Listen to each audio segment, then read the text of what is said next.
शारदीय नवरात्रे में हम जगत जननी जगदम्बा की जब स्थापना कर, नवरात्रे में भी देवी की आराधना का एक स्मरण का सुख है महाराज। ज्योत का विधान है, नवरात्रे में देवी की ज्योत लगती है, अखंड ज्योति लगती है, जवारे बुआए जाते हैं, कलश लगता है।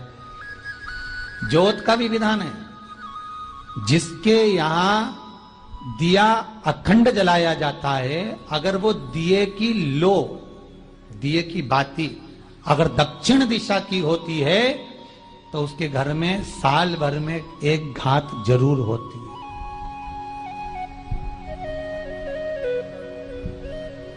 जो दिया अखंड जलता है उसकी बाती का मुख दक्षिण का नहीं होना चाहिए।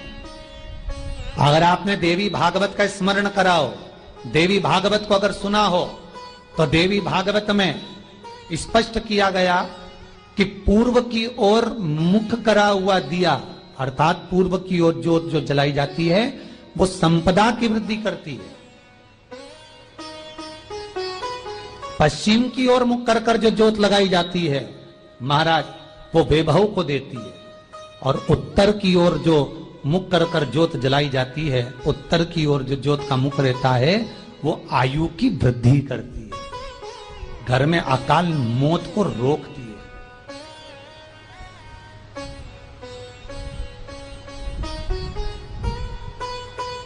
नवरात्रे का जो भाव तत्व है उसको भी अच्छे से समझ लेना। दक्षिण की ओर ज्योत ना लगाएं, अगर आपको लगाना है पूरब की लगाएं, पश्चिम की लगाएं या उत्तर की लगाएं। और जितने दिन महारानी जगदम्बा जगत धात्री दुर्गा भवानी, अब की बार माता जी घोड़े पर आई है। हर बार देवी बदल बदल के आती है, इस बार जो नवरात्रे आए वो घोड़े के आए। तो घोड़े पर जो देवी जी आती है वो समृद्धि को देने वाली आती है, लक्ष्मी की वृद्धि करने वाली आती है। जैसी घोड़े की रफ्तार होती है उस रफ्तार से लक्ष्मी घर में आती है। कमाई के स्रोत रोक दिए, धन रोक दिया, चिंता मत करना। मेरी मां जगत जननी दुर्गा भवानी अब की बार घोड़े पर आई है, साल भर में इतना धन दे देगी कि आपने पीछे के 4 साल में नहीं कमाया होगा, इतनी मेरी मां भंडार भर देगी। ये घोड़े पर आई है, कोई साधारण नहीं हो सकता। देवी भागवत में स्पष्ट किया गया, जब जगदम्बा मगर पर आती है उसका भाव अलग है, और जगदम्बा जब हाथी पर आती है उसका भाव अलग है, और जगदम्बा जब घोड़े पर आती है तो जगत को समृद्धिवान बना देती है, वैभव में कमी नहीं आती। पर चिंता ना करना, मेरी मां अगर घोड़े पर आई है तो उसका सुख आपको जरूर मिलेगा। एक जरा सी मिट्टी की दुकान भी अगर आप खोल कर बैठेंगे तो चांदी और सोना के बराबर कमाएंगे, इतना धन देगी वो मां। साधारण नहीं है मेरी माता। तात्विक सुख का आनंद देने वाली, लाभ तत्व प्रदान करने वाली। और नवरात्रि में भी अगर आपकी कोई कामना है, आपकी अगर इच्छा है, आपका मन है, तो जगत जननी की आराधना करो। पति और पत्नी में अगर क्लेश है तो जगदम्बा के मंदिर में मक्खन चढ़ाओ, प्रेम बढ़ जाएगा। आपको लगता है कि पति कोई अन्य स्त्री से लगा हुआ है या परिवार टूट रहा है, तलाक तक पहुंच गया है, तो माता के मंदिर में आप ध्वजा लगवाइए, उस ध्वजा पर मक्खन लगाकर लगवाइए, आपको लाभ मिलेगा। महाराज, यदि आपको लगता है कि बच्चे बहुत ज्यादा अपशब्द बोल रहे हैं, मुंह चला रहे हैं और प्रेम नहीं रख रहे, तो माता के मंदिर में लाल पुष्प, लाल चंदन और लाल चूड़ी मां को समर्पित करिए, प्रेम बढ़ेगा। बच्चा कभी आप जी से कम नहीं बोलेगा, प्रेम की भाषा निकलेगी मुंह से। मां जगत जननी की आराधना, जगदम्बा की उपासना। नवरात्रे में 9 दिन में से कोई एक दिन ऐसा ले लो जिस दिन कन्याओं का भोजन कराओ, साथ में उनको लाल चुनरी ओढ़ाओ या कोई लाल वस्त्र, लाल पूजन की सामग्री उनको दो, सुख मिलेगा, आनंद आएगा। सबके काम है। और नवरात्र में भी अगर आपकी कोई कामना है, आपकी अगर इच्छा है, आपका मन है, तो जगत जननी की आराधना करो। जिसको प्रैक्टिकल करना है वो यहां से जाकर भी कर सकता है, कहीं पर भी कर सकता, करना जरूर। कहीं सियोर वाला हमारा झूठ तो नहीं बोल रहा, इसलिए प्रैक्टिकल करते रहना चाहिए। इतने सारे पकड़ाए हैं, इन्होंने भी तो प्रैक्टिकल करा, को फल मिला कि नहीं मिला, करो। कहीं सियोर वाला झूठ भर कर तो नहीं गया, प्रैक्टिकल जरूर करो। जिसको लगता है कि मेरे परिवार में कोई दूसरा व्यक्ति हस्तक्षेप कर रहा है या मेरा पति किसी पर नारी के साथ में रह रहा है या नारी किसी पर पुरुष के साथ में रह रही है, तो माखन थोड़ा सा प्रतिदिन माँ जगत जननी के मंदिर में अवश्य समर्पित करें। 9 दिन तक समर्पित करोगे, कैसा भी दोष होगा, कैसे भी ग्रह होंगे, वो सब हट जाएंगे और जीव आपका। ये वो नवरात्र है जिसमें प्रेम आनंद बढ़ता है, स्नेह बढ़ता। इस साधारण नवरात्र भाई भाई में अगर द्वेष हो रहा है, विवाद चल रहा है, अदालत वाले बात चल रही है, तो समझौता नहीं हो रहा, एक दूसरे से बातचीत में धारण करो। 9 दिन कुछ भी आप पावन को पुष्प समर्पित करो। 9 दिन में एक दिन अगर घर में ज्यादा बीमारी झेल रही हो, ना कोई बीमार पड़ रहा हो, तो 1 लोटा पानी सुबह स्नान कर घर के चारों तरफ घुमाकर नीम के पेड़ के नीचे नवरात्र में डाल दें। महाराज 3 या 4 दिन लगेंगे, आराम लगना चालू हो जाएगा, जाकर रोग दूर हो जाए। पाता का 9 दिवस तक स्थान नीम के पेड़ के नीचे रहता, इसलिए आदि दक्षिण दिशा में देरी की नोट ले बिठाते। नीम के पेड़ को साड़ी पहनाते हैं, नीम के पेड़ का निमान भर का मंगलसूत्र पहनाकर नीम के पेड़ का ही सुन्नार और धारे और नीम के पेड़ के ही पूजन होती। दक्षिण दिशा में माता की बोधी और आने में करते नवरात्र ने नीम के रक्षा की पूजन तक चकी देरी भागवत में स्पष्ट कहा गया। नवरात्रि तक माधव जननी जंदमदा 64 योगिनियों के साथ में नीम में विराजमान हो जाता। जिस व्यक्ति पर कर्जा बहुत ज्यादा मात्रा में हो जाता है और कर्जा चूकता नहीं है, आप बहुत प्रयास कर लिए, करोड़ों रुपए का कर्जा हो गया, यहाँ से लिया वहां दिया, वहां से उठाया वहां दिया, वहां से उठाया वहां दिया, तो निवेदन है कभी मौका न दे। कर्जा मुक्ति के लिए सारे वृक्षों में अगर कोई श्रेष्ठ वृक्ष माना गया है तो वो वट का वृक्ष माना जाए। इसलिए प्रशासनिक कार्य के लिए, मानसिक टेंशन में, परेशानियों में बदकेश्वर महादेव का स्मरण किया जाए। और यदि निवेदन करूंगा बहुत ज्यादा, यदि आपको कर्जा हो गया, बहुत ज्यादा कर्जा हो गया और वो कर्जा चूक ही नहीं रहा, तो थोड़े दिन पर के पेड़ के नीचे आप बदकेश्वर महादेव के लिए 1 लोटा पानी, उसमें थोड़ा सा पिसा हुआ चावल पीसिए, जला लेना चावल को और पीस लेना, पीस के उस पानी में मिला और मिलाकर उसमें थोड़ी सी हल्दी पीसी हुई डालकर बदकेश्वर महादेव के नाम से बर के पैर के नीचे अपनी कामना कर जो कर्जा हुआ है उस कर्जे का भार देते हुए, स्मरण देते हुए छोड़े। इनसे बर के पैर की थोड़ी सी जड़ उठा लाए और उस जड़ को अपनी धागे में बांधकर या तो अपनी डाल लो या अपनी जेब में पटक लो, उसको थोड़े दिन पटक कर लगभग 2 से 3 महीना पटक कर रखो। वो जड़ जैसे बरता पेड़ स्टार होता है, पानी गिरे ना गिरे, जलवृष्टि हो ना हो, गर्मी पड़े ना पड़े, उसको कोई फर्क नहीं पड़ता। बरता वृक्ष आप लोग फैलता जाता हो कि जड़ें अपने आप प्रबल होती हैं। उसी तरह ये बदकेश्वर महादेव कहीं से भी अगर जड़ आपके पास में रखी है 1 महीना 2 महीना 3 महीना तक, तो ये जड़ अपने आप लक्ष्मी को पकड़ कर खींच कर लाती है और कर्जे से मुक्त करती।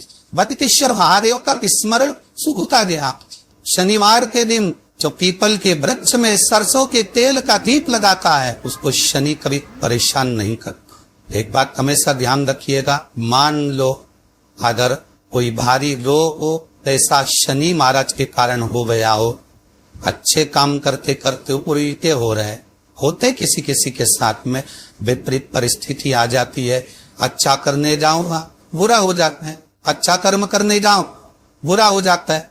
तो पीपल के वृक्ष की जो छाल होती है, छाल देखिए पीपल के वृक्ष में जो छाल लगी होती है, उस छाल को घिसकर चंदन बनाकर भगवान शंकर का स्नान कराकर, अभिषेक कराकर, पूजन कराने के बाद में पिपलेश्वर महादेव का नाम लेकर, कौन से महादेव? पिपलेश्वर महादेव का नाम लेकर वो जो घिसी हुई छाल होती है, उस छाल का तिलक भगवान शंकर को लगा लो और उसी का थोड़ा सा भाग अपने कंठ पर, मस्तक पर लगाना प्रारंभ कर दो। धीरे धीरे जो विपरीत दशा है वो सुधरना प्रारंभ हो जाती है। पर नाम याद रखना, पिपलेश्वर महादेव। बेलपत्री के वृक्ष के नीचे जो कि आटे का चौमुखी दिया, सरसों का तेल डालकर, उसमें काली तिल डालकर, उसमें एक सफेद फूल डालकर, बेलपत्री के वृक्ष के नीचे जैसे चौमुखी दिए को जो के आटे के दिए को लगा दिया जाता है। जो व्यक्ति चिड़चिड़ करता है, जो व्यक्ति क्रोध करता है, जो व्यक्ति अपशब्द बोलता है, अनाचार बोलता है, ताने देता है, ईर्ष्या रखता है,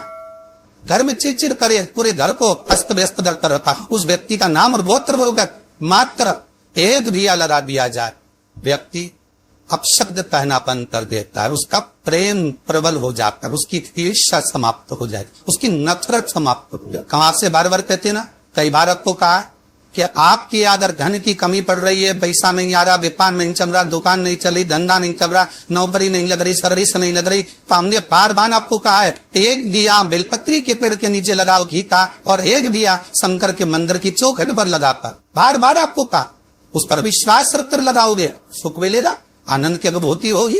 और कितनी महत्वता कलश की इमारत, जिनके घर में ज्यादा रोग हो, बीमारी हो, ज्यादा तकलीफें आ रही हो, कष्ट बढ़ रहा हो, बीमारियां बढ़ रही हो, या भय लग रहा हो, डर लग रहा हो, हृदय चित्त में कहीं ना कहीं आपको भय का भान हो रहा हो, तो एक लोटा पानी एक कलश में जल भर कर रख लीजिए और रात भर उसको रख रहने दो। नवरात्र चल रहा है, उस कलश को रात भर रखकर सुबह सुबह उस कलश में एक बेलपत्र डालकर उस जल को नीम के पेड़ के नीचे, जहां नवरात्रि में नीम के पेड़ के नीचे सारी विद्याएं, आदि शक्तियां सारी देवी उस नीम के पेड़ के नीचे विराजमान रहती है। उस कलश में एक बेलपत्र डालकर रात भर रखकर उस जल को पूरे घर में घुमाकर उस नीम के पेड़ के नीचे समर्पित कर दीजिए महाराज, घर में भय लगना बंद हो जाएगा, कोई बड़ी बीमारी आपको घेरेगी नहीं, और उस बीमारी से, उस रोग से आप मुक्त रहेंगे, उस बीमारी से, उस रोग से आप मुक्त पाए।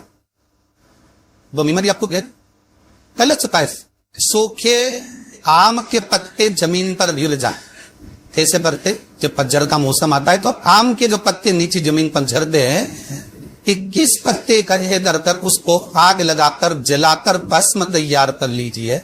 और जिस पुरुष नारी को चर्म रोग हो जा, चर्म रोग, कहीं खुजली चल रही हो, कहीं दाने पड़ गए हो, कहीं चमड़ी सफेद लाल काली पीली जैसी पड़ रही हो, कहीं ताप हो रहे हो, चर्म रोग की खुजाई चल रही हो, तो शिव महापुराणी की कथा तो ये संवाद याद रखिए। लिंग पर आम के पल्लव को जो वर दिया गया, आम के 21 पत्ते इकट्ठे कर दे, उसको आग लगाकर उसकी भस्म तैयार कर शंकर भगवान की शिवलिंग पर शाम के समय प्रदोष काल में चढ़ा दीजिए वो भस्म, और उस भस्म को उठाकर लेता रह जाओ, जाति में भर लो और गाय का कर इसमें डाल लीजिए और उस स्थान पर लगाना चालू कर दीजिए। 3 दिन में नाक खाक खुजली जो भी होगी मिटना प्रारंभ हो जाएगी। उसमें इतनी प्रबलता आ जाती। शंकर को जो भस्म चाहिए, आम के पत्ते की भस्म का भी हमारा शास्त्र वर्णन करता, उस भस्म का छान कर पीस कर उसकी कोई दुकान आप डाल रहे हो, नया व्यापार चालू कर रहे हो और लग रहा है कि चलेगा कि ना चलेगा। पहले भी मैंने तो चांद पंडाल कर देख ली, नहीं चली, अब नया डाल रहा हूँ, कर्जा कर डाल रहा हूँ, पैसे ला कर डाल रहा हूँ, चलेगा नहीं चलेगा। तो उसके लिए सबसे पहला काम करो, कम से कम दुकान खोलने के 7 दिन पहले आम के पत्ते की बंदरबल बन, दुकान का मुहूर्त होने के 7 दिन पहले आम के पत्ते की बंदरबल बांधो और कहीं आम के पत्ते की भस्म मिल जाए, वही तो ही भस्म जो आम के पत्ते की सुखाए, सूखे वाले अलग से तोड़ के मत सुखाना, जो पत्ते नीचे गिरे हो उसको उठाकर सुखाकर, सूखा हुआ जो पत्ता हो उस पर जलाकर उसकी भस्म बनाकर उसमें थोड़ा सा चंदन मिलाकर और उसी से सम्मुख में जहां 7 दिन पहले तुमने बंदरबल बांधी है, दुकान खोलने वाले दिन उसी आम के पल्लव की भस्म जो शिव पर चढ़ी थी उसी में चंदन मिला हुआ हो एक सस्ती का निर्माण कर दो। फिर आप अंदर कोई पूजन करो ना करो, आपने कोई अनुष्ठान करा ना करा, यज्ञ पूजन करी ना करी, अगर आप प्रवेश भी कर जाए, इतना आपके पास जन्म नहीं था पर आप प्रवेश भी कर जाए तो भी खाते में नहीं जाओगे, व्यापार उन्नति की हो रही है, व्यापार बढ़ेगा। उसमें आम के पल्लव में अगर कामदेव छुप कर भस्म हो देने तो शंकर मेरे आम के पल्लव को भी पर प्रदान कर दे, आम के पल्लव को भी शिव